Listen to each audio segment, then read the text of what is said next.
All right, we're going to jump into a little swing check here for my buddy Ryan. First things first, you guys, when you send me a video to analyze, this is a perfect angle. So take note, if you see this video and you want to send me your swing, this is exactly where you want the camera to be.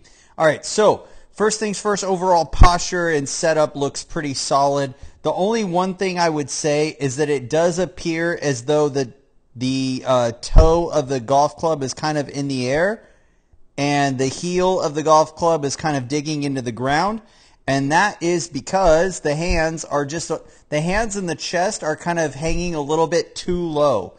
And the reason I can tell that is because the primary swing plane line is going through the groin area rather than going through the belly button, which is where it should be. So in a perfect world, I'd raise up the chest a little bit, bring the hands up just a tad, and you'll be on point because you want that primary swing plane line to go through your belly button.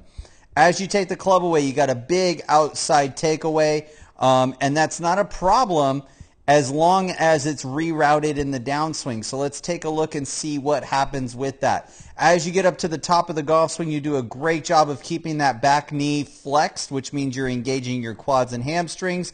As you turn and tilt and shift your weight, you do drop the shaft of the golf club almost parallel to the primary swing plane line. So in a perfect world, it would be here, but instead it's here. So that club is going to come down a little bit steep, but you might get away with it if you do enough turning, tilting, and tucking here, which it appears as though you do, because you can see the center of the club face is now connected to that primary swing plane line, okay? So that means you got the club on track.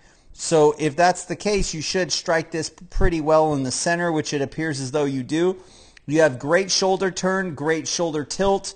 You have really good hip turn. You could increase your hip turn just a tad by doing a better job of posting that right leg and straightening it up a little bit sooner.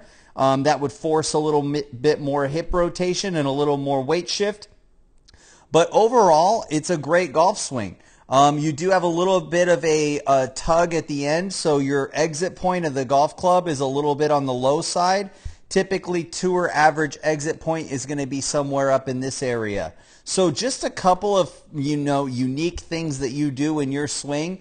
But if you're not missing your shots, which it didn't, you didn't really just say, clarify whether you were slicing or missing or anything like that. If you're hitting the ball well, I would keep it. If you're not hitting the ball well, I would go with those adjustments that we talked about because they do fall in line with the core 4 principles. As always, aim small, swing smooth, peace.